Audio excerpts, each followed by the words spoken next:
नमस्कार. आज मी तुमच्यासोबत गुळाच्या चहाची रेसिपी शेअर करत आहे. गुळाचा चहा म्हटला तर तो फुटण्याचं प्रमाण जास्त असतं. त्यामुळे मी तुम्हाला काही ट्रिक्स आणि टिप्स शेअर करत आहे, ज्यामुळे गुळाचा चहा कडक आणि तजेलदार होईल. चला तर मग सुरुवात करूया गुळाचा चहा बनवण्यासाठी. येथे मी 1.5 कप पाणी घेतले आहे. 1.5 कप पाणी यासाठी घेतले आहे, पाणी जेव्हा गरम होते तेव्हा पाण्याची वाफ तयार होते.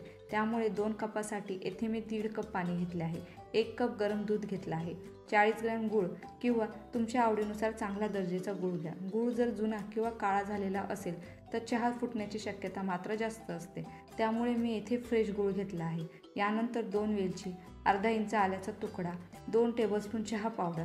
सर्वात आधी पातेल्यामध्ये पाणी घालून त्यामध्ये चहा पावडर, त्याचबरोबर गूळ आणि आल्याचा तुकडा आणि वेलची सर्व साहित्य चहामध्ये एकत्र करून घेऊयात. त्यानंतर उकळी आल्यानंतर गॅस मीडियम फ्लेमवर 1 ते 1.5 मिनिटासाठी उकळून घेऊयात.